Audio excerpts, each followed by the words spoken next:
Welcome back to another episode of Filmaholic. This is our What If series where we take an older film, recast it, give it a new director, possibly a new spin, and see where it goes. This week's episode, we're going to be talking about Jaws, the 1975 classic directed by Steven Spielberg. So to start things off, let me go ahead and tell you who my director is, and then you can tell me who your director is. Originally, when I was thinking of this, Jaws used to be my favorite film. It's my second favorite film now. So I was trying to make it like as close to the original as possible. So I was trying to pick a director to give it the same Spielberg vibe, same type of cast and all this. But then I decided I've already seen that film and its greatness, so I wanted to go ahead and switch it up kind of entirely. And so the director I ended up choosing was Quentin Tarantino, who directed my favorite film now, Once Upon a Time in Hollywood. So I'm letting him do Jaws this time. We are keeping it in 1975 because I don't think Jaws could work much past the 70s. It definitely couldn't work in modern day, so we're keeping it in 1975. Tarantino's coming in. He's going to bring his heavy dialogue, driven screenplay, but the violence is going to be amped up. Definitely going to be going for a hard R here. You going to make a cool soundtrack to go with it? Definitely, dude. Oh, yeah, good. Quentin, me listen to some tunes. Yeah, obviously. Well, I'm keeping it somewhat close to the same kind of Jaws feel. But I went with somebody who directed one of the best movies of the last decade. And I chose Bradley Cooper. Okay. See what he's got. Spoiler alert, he's also starring in this movie. I figured. Because it's just perfect. I like to see what he can do with this. I mean, it's got horror elements or thriller, whatever you want to call it, but it's mostly a drama. And I think he really succeeded with A Star is Born. I want to know what he can do with something like this. Short cast, same thing as Star is Born. You only got a few people to worry about and direct. Bring out the best of them. Okay, who is he playing in the movie? Oh, main character, Brody. Okay, I figured. Yeah. It's got the right age, the look, pull off the vibe. I want to see what's up. Okay. This is winning Best Picture and Actor. I don't know about that, but so for my Brody, I try to look kind of who I would want to play Brody, but also who I thought Tarantino would cast in the role, and that had to be Leonardo DiCaprio. Cast him as Brody. I started rewatching the scenes in my head and just picturing DiCaprio in those roles and delivering a lot of the lines in the original film, and then thinking about what Tarantino could add to it. I think he could definitely play that cop who's been around a little bit, who had some stuff going on in New York. We don't really know what happened, who's afraid of the water, and seeing his interaction with the other characters, and then ultimately being the hero at the end. I think he could do it. Yeah, I thought you were putting Brad Pitt in that. Brad Pitt didn't make it on my list, unfortunately. I really wanted him in this movie, but I just didn't feel like any of the characters really could fit. I thought Pitt was a little bit too old to play Brody. Well, yeah, I kind of didn't care about the ages of two of the characters. I mean, we'll get to that, but I chose people that were older than what you told me, the ages of the characters, but I think they could pull off the same age look because Quint looked definitely older than what you told me. Well, so yeah, I looked up how old the actors were when they played that character. Yeah. And that's what I wrote down. And then I tried to put a little age of what I would within a certain amount of years from that. Because definitely Quint looked a lot older than the actor that was playing him in the movie. Yeah. So who's your Quint? Out of retirement, Daniel Day-Lewis. Oh, man. Yep. He's coming back. Like I say, he looks probably like the same age that Quint did, honestly. And, he's going to bring the dedication he would to any kind of role. This crazy, captain of a ship here who's been around, thinks he knows what's going on. And I'd like to see, I don't think I've ever seen him in a supporting role. Kings of New York. That's arguably he's arguably the lead as well. But yeah, I want to see, what he can do. I mean, obviously it's going to be great. He's going to win the Oscar. Well, but he's going to steal the movie, so. You hadn't heard the rest of the cast, man. I guess, but Bradley Cooper, I think he can go pound for pound. He's solid, but I mean, with Quint's character and Daniel Day-Lewis's performance, I feel like he'll just steal the show. I thought about putting him in there, but I was like, I like my choice. I'm gonna wait. I like Daniel Day, bring him out of retirement for a different film. We'll see. He's coming out of retirement for every movie. Now he was just waiting for me to cast these movies again, to be honest. I got you. Okay. I have an email, but I can't show you. For my Quint, I actually chose someone who hasn't been in a Tarantino film, but has been in a movie produced by Tarantino in Planet Terror, and that is Josh Brolin. Obviously, Josh Brolin has a great filmography, definitely in the past couple years, playing Thanos, playing and Sicario. Solid actor, and if you look at his performances, I really think he could embody Quint, and he's the right age as far as like how old the actual actor was at the time. And I feel like he would fit in 1975. You could see him playing like a veteran, delivering that famous line, story from Quint. I think he could be really good, and I think he would go well with both DiCaprio and who I have playing Hooper. Yeah, I could see it. Definitely a dark, gritty Josh Brolin. All right. You want Hooper next? Before we finish the main ones, let's go ahead and do the other. Let's do Ellen next. All right. Well, Ellen, I thought about who I want to carry my future movies for the inevitable sequels. So I got it's gonna happen. I didn't even think about that. Hey, I'm ahead of the game. And I chose Lady Gaga. Oh, of course you did. Yep, she's already, she's got that chemistry with Bradley Cooper. She can act. So, like I say, in the future, she's going to carry these movies. Perfect. Yeah. See, for me, there's only one Jaws, and for right now, you could arguably, if you were remaking it, you could arguably, you could look and make a Jaws 2 that followed Brody, and you could even make a Jaws 3, but scrap those old Jaws 3D and Jaws Revenge. Get rid of those. And actually, you could make the third one focus on Hooper, because I felt like that was the smart way to take a Jaws sequel, following him and other sharks. But I guess they didn't. We're not paying to do any more Rich Dreyfuss movies. We're not doing that. If we follow Hooper in the future, I got a solid lead for that too. But we'll talk about that later.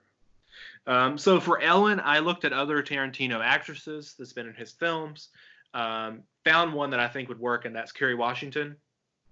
Putting her in here, I think she would do a good job with Ellen. I haven't at least seen her in that many other films recently. I know she's got her own show and all that, but bring her back, put her in the Tarantino film, put her starring beside DiCaprio, maybe beef up Ellen's role a little bit in this movie.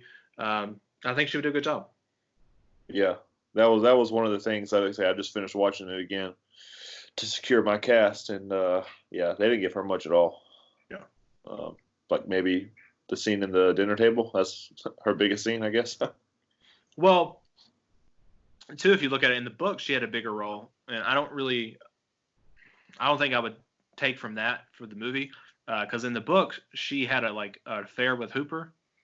That was a big part of it. Yeah. Oh. Apparently they knew each other from high school, and they had an affair in the book. So I wasn't a fan of that, but yeah, I would have cut that too. Hooper did not make it in the book either. He was out. Him and Quint both die. That's unacceptable with my cast. can't let that happen. Okay. Who is your mayor? So this is another one. I went a little bit older, but I mean I don't think it's a big deal. I chose Bryan Cranston. Okay. I thought you were going to say Sam Elliott. I didn't go that old. He's the governor at this point. But I chose him because you've got the scenes like that kind of mirrors Breaking Bad. The scenes with him and the town people where he could be the Walter White kind of character, but then when he gets with Brody, it's more the Heisenberg. He wants to show his authority. We're keeping these beaches open. And obviously he can act. He's more of a supporting character anyway, from what I can think of, like any kind of movies he's been in. Like I know he Malcolm in the Middle back in the day, but Breaking Bad was his lead role. Yeah, watch Trumbo though. I'll get to that sometime. But just like other things that Drive and even Godzilla, like I think he was the best part of that movie. But definitely like a supporting character, and I could see him pulling off both sides of that. I can see it. I'll take him in anything pretty much. The actor I chose to play Mayor Vaughn is somebody who I do like as an actor. We were just talking about him before the show started. He's somebody who I think could play both sides of like this, keeping the beaches open, everything's okay, and then like panicking and my kids were on the beach too type character that he was playing. And also someone who's worked with Tarantino recently, and that's Timothy Olyphant I have as the mayor. I think he's about the right age. I was looking at the ages, and he works, and I can see him and DiCaprio going back and forth with each other. Yeah. Well, they had a nice vibe going on. And Once Upon a Time. Yeah. Yeah. Like I said, I told you I like him. He was really good in Deadwood, so I can see him in anything. Yeah. Kind of like this kind of old school vibe. But yeah, I went a little bit older with Bryan Cranston. So okay, him and D-Day are going to have to pull their weight. All right, we got one more character. We got Hooper here. It's not the same one as you. I got my boy Matt Hooper. Is going to be Shia LaBeouf. Okay. Yep. Proved to me in the last year he's got what it takes. Like I say, you talking about future movies he could carry it. Like, yeah, absolutely. I would watch a Shia LaBeouf Jaws sequel in a minute. Just the Richard Dreyfuss, he's serious. Shia can act, but he's also got the comedy that he could pull off. About the right age. I want to see how well he can hold himself with Bradley Cooper and Daniel Day-Lewis on the boat. That's why I said I think. I know you said Daniel Day is going to steal the movie, but I think when you get those two across from him, it'll even it out a little bit more. Yeah, I can see it. Like I said, I could see, just Shia LaBeouf making like the faces when Brody tells him to come down here and chum some of this, and then I could just see him pulling off that. So yeah, I got my boy. He's bringing it back, and then he's going to be in the sequels. Okay. And he can have an affair with Lady Gaga if they want. So yeah, I looked at those factors too. Who could play the dramatic role of Hooper? Somebody who is educated like Hooper is, who's also rich, but could also have that comedy, like with those scenes you were talking about, and other ones as well. Who could do both of those? Who could also interact with, DiCaprio, who had already cast at this point, and Josh Brolin, who could work well with Tarantino. Who could visually look like I wanted Hooper to look in the film, both with his beard and everything. And I ultimately came to this one person. And keep in mind, he's going to be slim in this role. And that's Jonah Hill. Okay. You think he could pull off the beard? I think so. And I thought about this the other day because I saw a photo of him while he was directing mid-90s. And he had like a little beard going on. And I was like, And then I was thinking about it afterwards, and I'm like, definitely with the beard, I think he can nail Hooper. Yeah. Well, I mean, Shia is, obviously going to be skinnier too, a little bit fit, but then he's got the beard from Peanut Butter Falcon. It's about the perfect consistency. But then it's like the whole thing, the way he looked in Peanut Butter Falcon, like obviously he, was familiar with boats too, so you could bring that vibe. But I mean, I could see Jonah Hill, he being a bigger role with Tarantino this go around, and Yeah. work well with DiCaprio, obviously. You know. It's like thinking about the scene where they like take the shark apart and they're finding the license plate and everything. It's like think about Leo and Jonah Hill on that. Yeah, like I say, I mean, he would. I can see him pulling off the comedic moments, like in that pivotal scene on the boat with Quint. You know, oh, mother. I do want to add. I know, like, mine's going to be set in 1975 too. Like you said, it's not really going to work in present day. I mean, we would obviously just shut the beaches down. Like that wouldn't be a choice. But I do want to add for mine. I was thinking about what would amp up the factor a little bit of the horror, and also give it like a new spin. And I want the aspect ratio with the cinematography to be like The Lighthouse and First Reformed. That way, as you get the more claustrophobic feel, especially when you're on the boat with the sharks.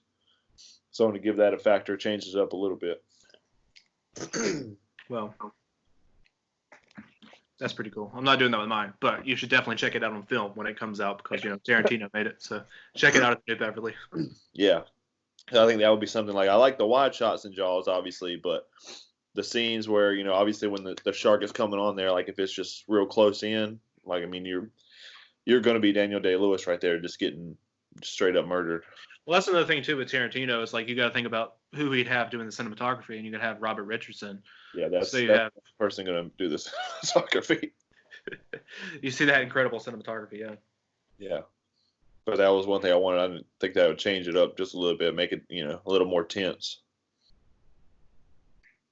Which Tarantino doesn't usually have like scores outside of the Hateful Eight, like original scores. Yeah. Did you think about score? I think I don't remember his name off the top of my head. I don't know if you do, but I would try to get the guy who did the score for Hateful Eight because I love that score. Yeah, I try to get him to come back and do the score for this Jaws movie. I haven't decided. I love John Carpenter. As far as scores go, he's probably one of my favorites. And I mean, he might want to direct this. Bradley, step out behind the camera, man. Like, I'm taking over. But I haven't. You need Carpenter to produce it. Yeah, he would for sure. But I didn't really thought about the score. Who I'd want. I was focused on my cinematography gig because I really, First Reformed I liked it, but then The Lighthouse really is what showed me what it could do to a movie as far as the way you feel as the audience. Yeah. And like I say, when they're in the lighthouse, like it could, definitely be the mirroring when they're on the boat stuck together. You just push that close together and there's no escape when the shark comes. And when Hooper's in the cage underwater. Good for Hooper. Or Shia. Good for you, buddy. Yeah.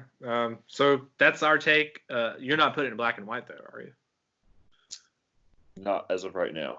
Okay. Because, like I said, with Tarantino, you're going to get the more violent factor, but I still want to keep that element there because, that just, for me, it just is that much scarier when you get to see those, like, pivotal colors. Yeah, I love the cinematography in Jaws, like the just the colors of the ocean and that stuff. Yeah. But yeah, no, not right now. It's not black and white. Okay. All right, well, guys. Well, that's our take on Jaws. The next week we'll be doing Toy Story and doing a what if spin on that, recasting everyone, giving a new director. I know Ethan might have a hot take on his direction and spin on this. So we'll see. And we'll see you guys next week, next Monday.